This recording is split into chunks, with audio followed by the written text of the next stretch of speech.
together we're going to be talking about the Scottish National Investment Bank. Now, hold your horses.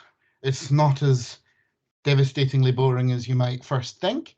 There's actually quite a lot of rather interesting points to discuss that are relevant to Scottish taxpayers and questions for the Scottish Government to really start answering. Now, before we really launch into it, I'll ask Harry, why don't you introduce yourself and say a little bit about who you write for and what you do?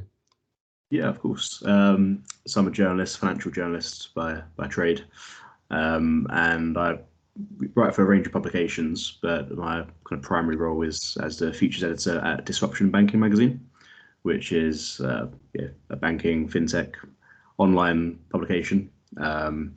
We cover both British markets and kind of international stuff as well. And a few months ago, I started looking into the activities of the Scottish National Investment Bank, which we're obviously going to be talking about today, and found a few things that I think ought to be concerning for taxpayers, they're raising questions for the Scottish Government to answer about, as I'm sure we'll discuss, about potential conflicts of interest, about how the bank is using public money. And that's kind of what I've been trying to raise awareness of.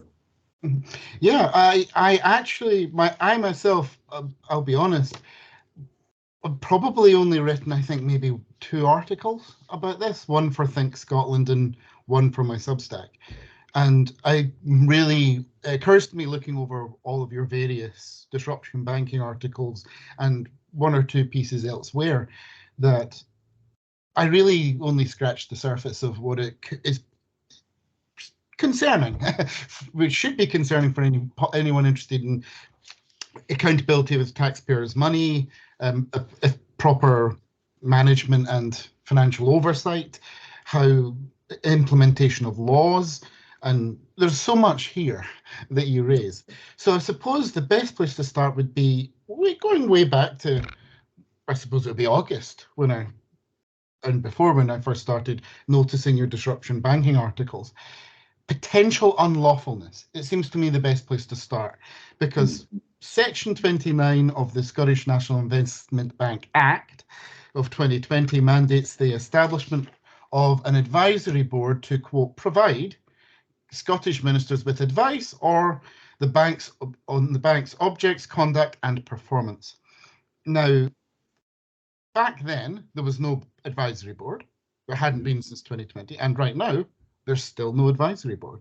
Tell all of us, Harry, why that matters. Yeah, well, it matters. I mean, firstly, for the simple reason that it's the law. The Act, so the Scottish National Investment Act was the piece of legislation that brought the bank into existence. And one of the conditions of its existence was the fact that there had to be an advisory board to oversee how efficiently and how effectively it was using taxpayers' money, which is also another important thing. When I approached the bank and the Scottish Government about this, they've kind of claimed that they're putting in the work to establish this board, but being a little bit vague about what that work is actually entailing and when what it entails and when this board will come into being. I would also point out that the Act doesn't actually say it should be established by X date. It just says it should be established, we presume, from the start. But that's a kind of relatively minor detail, I suppose. But no, it's concerning because, as we'll get onto, the bank has made a number of investments which have either failed completely, such as the investment in Circularity Scotland, which could leave taxpayers losing up to £9 million. There's been several cases of the bank investing in companies with links to individuals linked to the Scottish Government, raising concerns about potential conflicts of interest. And these are all things that should be overseen and managed by this non-existent advisory board. For all those reasons, I think it's very important that this board is established, and it's concerning that it hasn't happened so far. Yeah, at this point, I suppose I should mention, for balance, that the Scottish Government has stated in response to a question that was put by Douglas Lumsden MSP in relation to Section 29 of the Act and the Advisory Board. Douglas asked in August 2nd about this, and he asked in June about this, and Scottish Government replied in writing in August 22nd, 2023. And the Scottish Government says the absence of an advisory board has no bearing on potential unlawfulness. So that's the Scottish Government's reply, that the law mandates this. It's not there. It's, quote, in the works, whatever that means, what works that consists of, they don't tell anyone. But it's no bearing on potential unlawfulness of investments then till now. So yeah. I mean, I'm not a lawyer, so I can't comment exactly. Nor am I, I'm afraid, but there's a bit of lawyerly work here. Yeah, as I say, I'm not a lawyer, but it does seem strange to me that can be, given that is part of the act that establishes a bank. So it would seem for me to be a legal problem that doesn't exist, but that's my layman's view anyway. But I'm sure a civil servant with some kind of lawyerly background has worked on the potential unlawfulness, no bearing, but it's there. The law mandates it doesn't exist, but investments have been made without the Section 29 of the Act being implemented, but the Scottish Government insists it does not have any bearing in terms of potential unlawfulness, although it raises layman's eyebrows like you and me. Now, all of this brings us to potential conflicts of interest, and we'll separate this off from risk management concerns, because there's too much, really. We don't want to mix it all up. So potential conflicts of interest. I remember you were writing, you wrote about a number of examples of potential unlawfulness. Now, you point out rather interestingly that the SNIB, the Scottish National Investment Bank's investment strategy, contained zero mention of how it handles potential conflicts of interest. And then you point out examples of potential, we're not saying they were just saying they're potential conflicts of interest. £16.5 million investment into companies with senior figures who also have served on ScotGov advisory boards.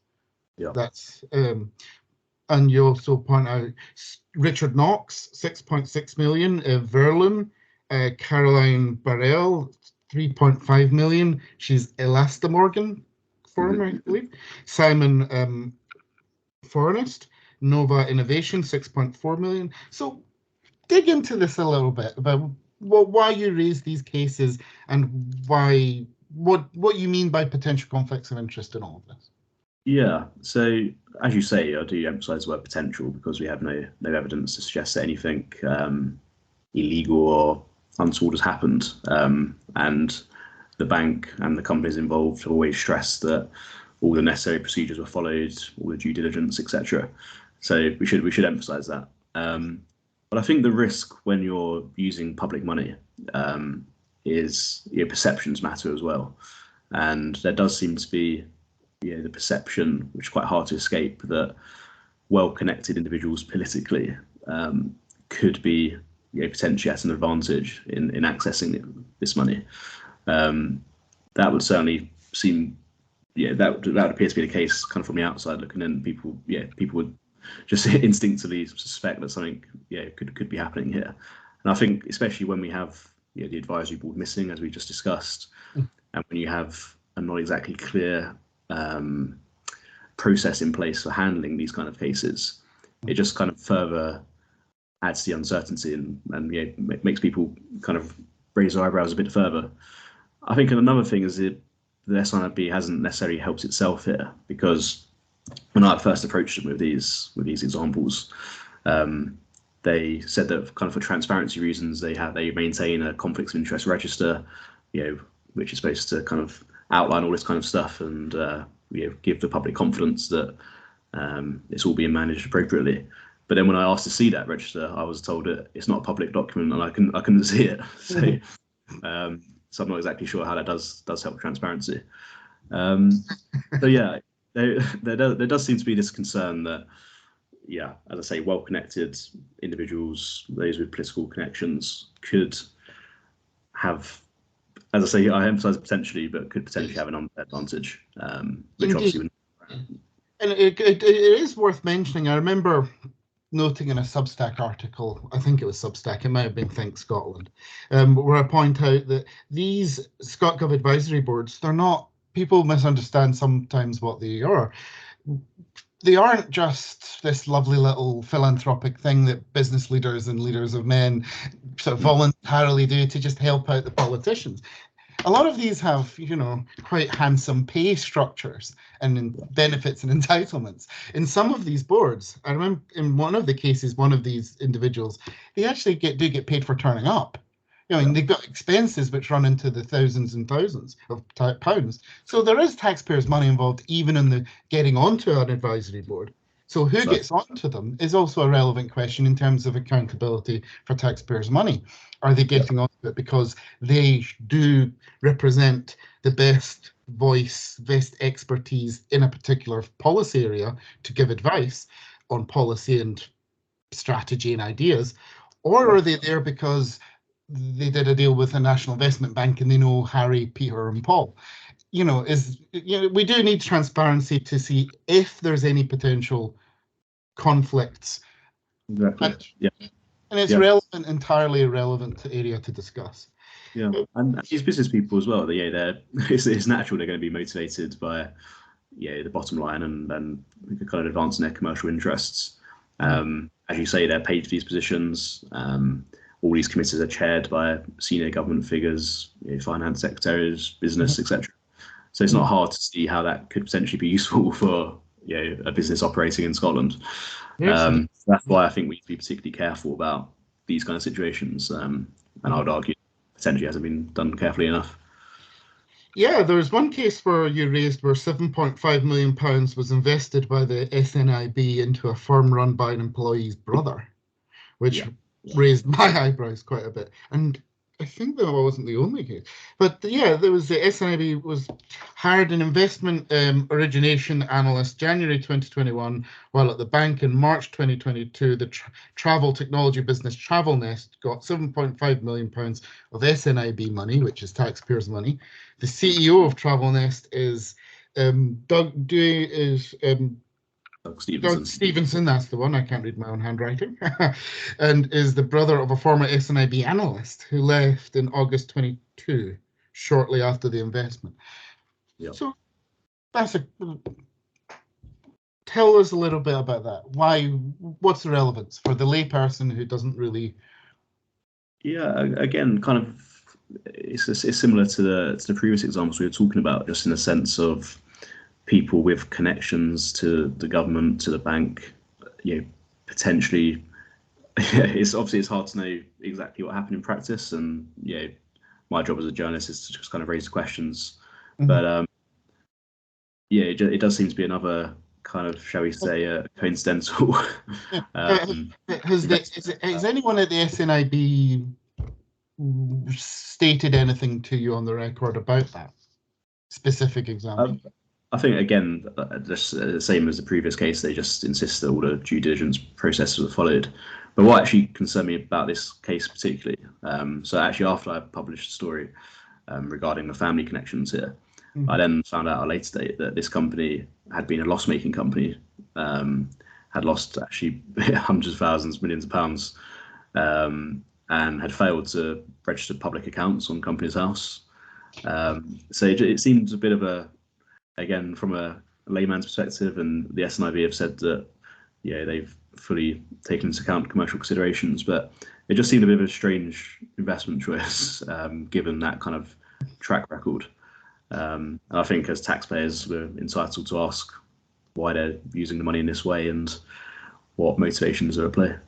Yes, indeed. And what mechanisms are in play in terms of assessing and who should receive investment of taxpayers' money?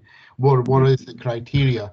And of course, just to circle back, there is no advisory board that was mandated by law that is currently operational, does not exist. So there's no experts overseeing the conduct, performance, and objects of the SNIB as they make all of this investment, because I rather doubt that Scottish Government ministers have the time to do that kind of forensic oversight. So apparently there's no oversight. There's you. We have Harry Clynch. So you're the oversight. I try my best. But, Well, you're one of the few people even writing about this, which amazes me. I thought this would have been much more of interest. So this brings us to risk management. I remember watching the Holyrood committee, and the SNIB chief executive Al Denham admitted risk management procedures may need updating. I remember watching that and thinking, oh, that's interesting. He told the Holyrood committee the Acts of Parliament should no longer be viewed as, quote, reliable mitigants to risk. Now, that's an incredible thing for the chief exec of the SNIB to be saying, that an Act of Parliament is no longer a mitigant of risk, as in the manner in which they considered it would have been for risk management, investments, and so forth. This is now I'm not a financial journalist. My master's degree was economics of developing countries, which is economic theory, which is a lovely world of unreality. So we're talking mitigants to risk. Holyrood Acts of Parliament can no longer be considered that. Is this naivety on the part of Al Denham that they would have considered the Holyrood Act of Parliament would have been a mitigant for risk? This is, of course, all in relation to the decision to loan £9 million relating to the DRS debacle, the deposit recycle chaos. And with the chair of the SNIB, Willie White, admitted taxpayers would almost certainly lose 50% of that 9 million. 50% of it's now gone. And he, quote, hopes it'll be less than 100%. So dig into this. How should we be concerned if an SNIB is loaning money in accordance with what the Scottish Government and law and Holyrood Acts of Parliament are sort of controlling them and pushing them to do in the case of DRS and recycling? And we're now learning, yeah, well, with hindsight, an Act of Parliament can no longer be a mitigant for risk. Yeah, it's a complicated one. It's a bit confusing. I think the first thing to note, which is interesting about the circularity case, is many suspected that, given this was a flagship scheme of the Greens and the SNP in the Scottish Parliament, I think there was many suspected that there was potentially political as well as commercial motivations at play.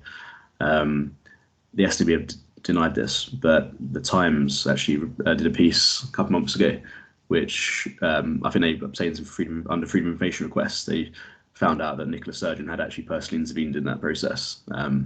So allow us to draw the conclusions from that. In terms of the kind of legal issues that they raised, it is a bit strange because, as I wrote about a couple of months ago, several private banks were going to be involved in investing in circularity, but deliberately waited until the legal position of the depositing recycle scheme would be clarified, because obviously that was a crucial. The whole investment hinges on whether it's legal or not. And I think many legal observers actually pointed out from the start that this was going to cause problems with the UK government because of fears that it would contravene the UK's Internal Market Act by putting up trade barriers between Scotland and England and the rest of the UK. So it seems that many private banks were waiting for that position to be clarified before making a firm decision, which seems like the sensible thing to do. But the SNIB just went straight in with a £9 million investment, which now seems destined to be lost. So I suppose, to be a little bit fair to the SNIB, they would argue, well, in terms of risk management, an Act of Parliament, the government cajoling you into this direction, it is not perhaps unreasonable to think, well, the Scottish Government will have dotted the I's and crossed the T's, and that's an Act of Parliament, legislative mandated action, is pushing business in this direction.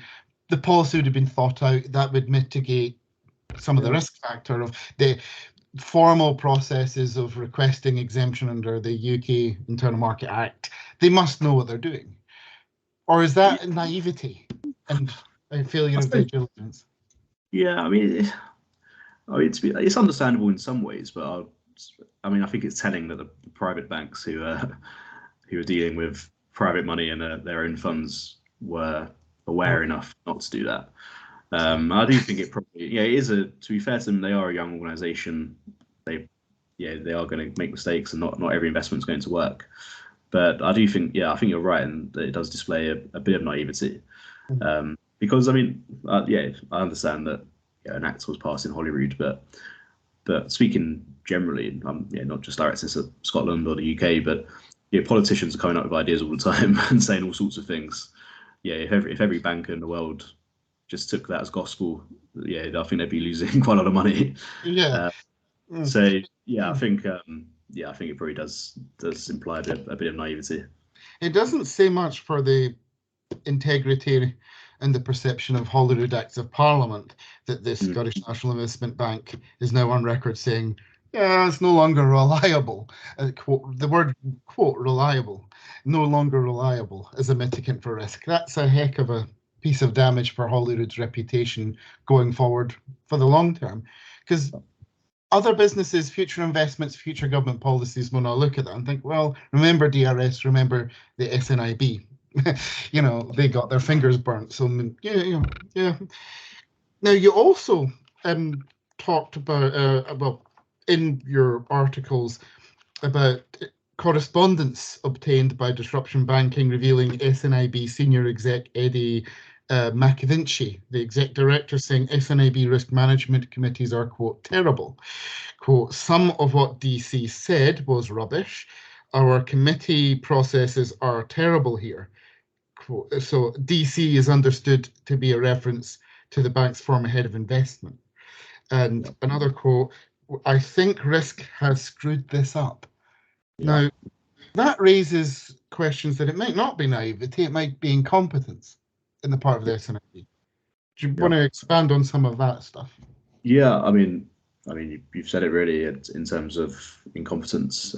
So we were approached by a former employee of the bank who was concerned with what they were seeing, and approached us with his correspondence. And I think it just points to a culture. I mean, we've talked throughout this interview about the lack of structures, the lack of the advisory board, the lack of proper conflict of interest structure. I think it just points to a kind of another weakness potentially in the kind of SNIB system, of a kind of haphazard or insufficiently rigorous approach to risk management.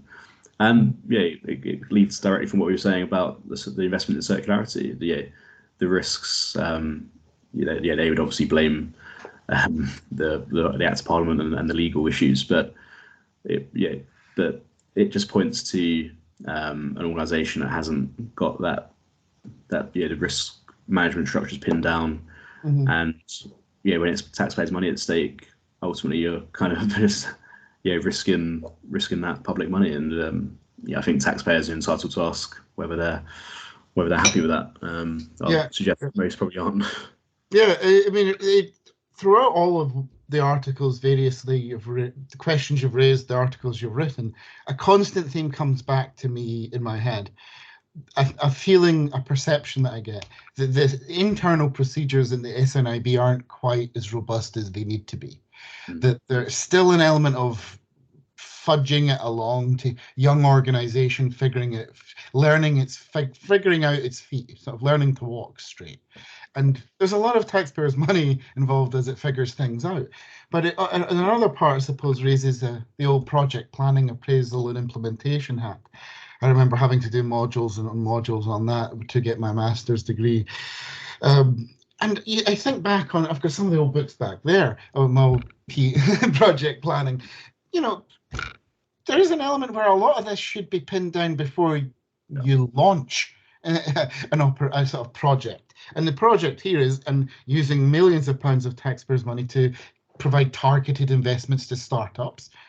You would have thought risk management structures and internal procedures would be copper bottomed. And your reporting raises the possibility that it's not. Yeah, no, precisely. And I think what you say about it being a young organisation is correct, and in my other journalism work, I speak to lots of startups and young funds who have similar problems. But I think the issue is that this is public money. It's a startup that's just a purely commercial, owned by private investors, etc. They can do what they like. I don't really care. If they make mistakes, if they lose money, that's up to them. But this is public money. The people who are supposed to be running it are experienced bankers and professionals, overseen by politicians and lawyers who are supposed to know what they're doing. And the fact that the fact that we're three years into this project and these are the kind of things we're seeing time and again, it is concerning. And in terms of investing in startups, investing in these kind of companies are notoriously risky. I don't know the exact number, but quite a big percentage of startups will just fail completely. That's just a fact of business and investment, which is why it's particularly important if you're an investor to have those risk management structure in place.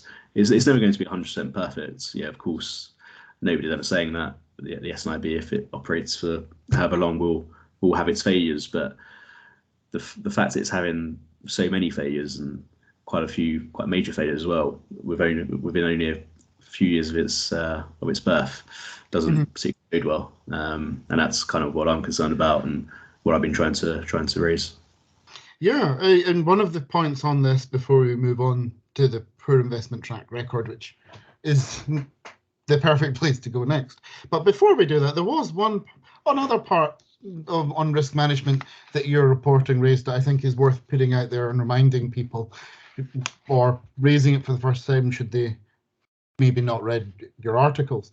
You reported that a former employee of the SNIB tells of a high turnover of staff, positions left unfilled, which raises questions of a limited ability to conduct assessments of risk levels properly. Because if you've got high turnover, constant ingress and egress of staff, positions left unfilled, and this gets back, and that gets back to the quote, the former bank head of investment, and the internal words that we have, I quote, think risk have screwed this up. Well, maybe risk screwed it up because they've got high staff turnover and positions unfilled. Yeah. Well, this is, as I say, that's what I was told by the source that approached us. It goes without saying in any business or any bank that you need those senior positions to be stable. We obviously, when the SNIB first was established, we had the whole controversy with the CEO who just disappeared in very mysterious fashion, which was never explained. That took quite a while to be filled. So there's clearly a problem that goes to the very top. And I think a lot of this may not necessarily be. I'm not suggesting that the SNIB is kind of deliberately trying to lose money or is motivated by anything other than good intentions. But when you have this amount of uncertainty, a high turnover of staff, and all the other problems we've discussed, it's inevitable mistakes are going to be made, and that the investments aren't going to be as good as they could and should be. So just to be clear, is it your perception, based on your investigative reporting, that there's a lack of stability in senior staff positions in the SNIB organisation? Yeah, I mean, I would say so. And I think the CEO issue, which plagued the bank from its early days, is kind of symbolic of that.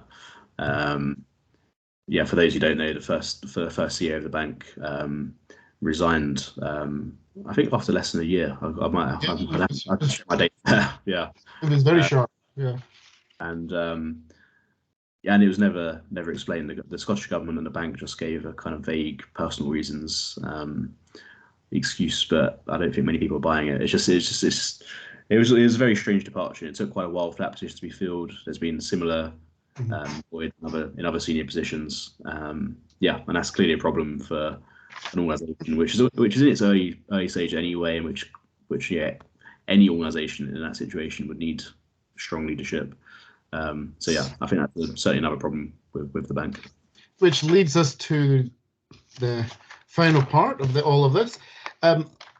Poor investment track records. Now, this brings us to some of your most recent, your latest articles. I was flicking through one yesterday before, because you've written quite a lot about it. I had to catch up. So one of your more recent pieces was about the poor investment track record, and it was absolutely fascinating because you pointed out that the SNIB gets a return rate of just 2%. On £460 million worth of taxpayer-funded investments. Now, as you say correctly, an investment bank investing in startups, targeting investment in the hopes that you can help, mow the lawn and help the new shoots burst through. You expect I would anticipate there'll be a lot of write-down. That's in the nature of the type of investment we're talking about. A national investment bank exists because you can't just have the private sector engage in these kind of targeted strategic investments. But you point out that rather wonderfully, that if you put £460 million in a bank account with a 5% saving rate, you get a return of 23 million. But the SNIB's 2% return rate is 10 million. So maybe we should have just put it all in a savers bank account. Well, I mean, that seems to be more profitable, wouldn't it? Yeah, it is concerning. Yeah, as you say, with these kind of these kind of investments, you're not necessarily going to see a huge investment straight away. That's not what I was trying to suggest, but yeah, I do think it points to, especially in light of the failures that we've discussed, like circularity. I think it does just point to an underwhelming performance, shall we say? I mean, a 2% return. I mean, given inflation has been running at 8, 9, 10% or more. Yeah, that's a real terms loss over the last few years. And yeah, as you just mentioned, with with interest rates and saving rates at 5.5%, you would earn more money just sticking in the bank. So I think taxpayers would probably be happier with that rather than it being used these kind of investments. So, and we touched briefly earlier on an example of some of the poor investment track record. The £7.5 million investment on the loss-making firm that you pointed out had not, and I was amazed at this, had not filed company accounts for 2 years, in which it's also run by an employee's brother. It takes us right back to conflicts of interest and how they're assessing their investments. And so what are your thoughts on this? How is the poor investment track record, oh shucks, we've just made it's just bad luck, which does happen? Or is it a case of this is tied to the failure of risk management and ability to assess who they're giving taxpayers' money to? Well, I mean, I suppose to be fair to SNIB, it is obviously a tough climate at the moment. It's not the easiest economic times, and lots of investors will not be seeing their highest returns ever. We've seen valuations for startups drop dramatically in the last couple of years. So I mean, all that is understandable. And as I said a bit earlier, nobody's expecting to be making billions of pounds straight away. That'd also be unrealistic. But I think given the kind of track record that we've established, given all the conflicts of interest or potential conflicts of interest, I should say, that we've discussed, given the collapse of circularity and the SNIB's role in with that investment, given the loss-making company run by the employee's brother, given all of that, I think that taxpayers are at the very least entitled to raise a question of just what exactly the SNIB is doing. And a lot of this could be mitigated by just having that advisory board in place, by being more transparent, by allowing by answering questions in Holyrood. And there could well be a perfectly reasonable explanation for all this, but we simply need to know more, and we need to understand exactly what's going on and exactly what process they have in place if they're going to restore people's confidence in it, I think. Yeah, so just so we can frame this a little bit, I mean, when we talk about returns of investment that you could expect in the economy, which is really tough globally right now, because of course You can think of China with its real estate crisis and its regional and local government debts, and for the first time they've recorded a negative on foreign direct investment for the quarter. First time in 25 years, which is an incredible statement about the geopolitics also involved in what's happening globally with investment and companies and businesses replicating because of political insecurity. So and of course you've got, high interest rates, and high inflationary rates and things. What would we expect for returns to investment in businesses generally? What is a 2% rate just in fitting with what's happening generally, or is this an underperformance even amongst comparable examples? Yeah, it's hard to make comparisons really. I mean, in terms of the sovereign wealth scene, you obviously have major players, the Saudi Arabian sovereign wealth fund, those in Abu Dhabi, the Gulf, Norway, which to be fair have been around for a lot longer and have more assets under management. I'm not entirely sure what their results were for last year, say, but I'd be guessing they were stronger, but I'd have to look that up.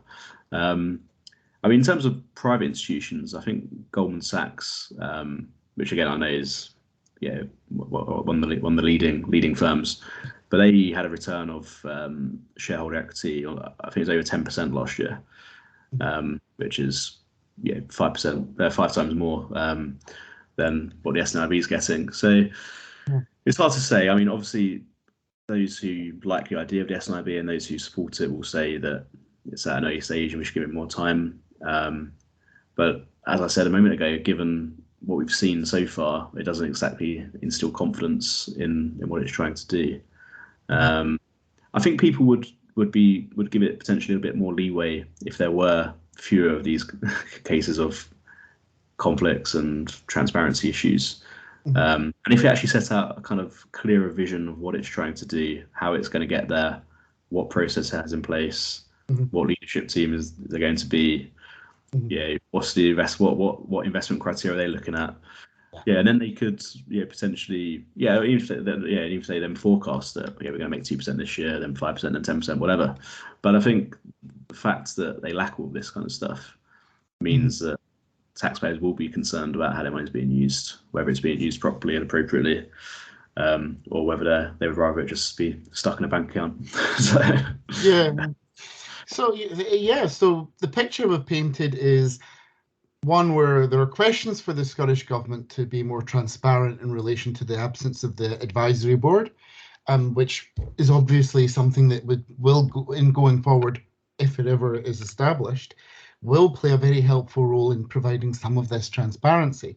So they've got that. We've got a story of potential conflicts of interest, and which could so easily be cleared up with just a bit more transparency and questions and answers to questions on the part of the SNIB. We've got a story of high staff turnover, especially in areas of risk management, which raise questions, and poor investment returns, albeit a young national investment bank. Give it time, perhaps, but given the questions around potential structural issues, the absence of investment strategies, and potential how they handle potential conflicts of interest, that should really be spelled out and for the public to see. That's quite amazing. So there's a lot here that points to maybe it's just a young organization, or maybe there's a lack of a transparency and incompetence. I don't know, but there are plenty still to get into and going forward with all of this, because we're talking tens and tens and tens of millions of pounds of taxpayers' money at a time when the Scottish Government's talking about fiscal gap in future budgets and future years, which it's a separate conversation, but they really should have seen, because the Scottish Fiscal Commission have been warning them for years that this was coming, and they've only started doing something about it now. But that's a separate conversation. Thank you, Harry. Is there anything that I've not mentioned that you would like to touch on? No, I think we've covered everything. I think just to kind of sum up, I mean, as you kind of alluding to there.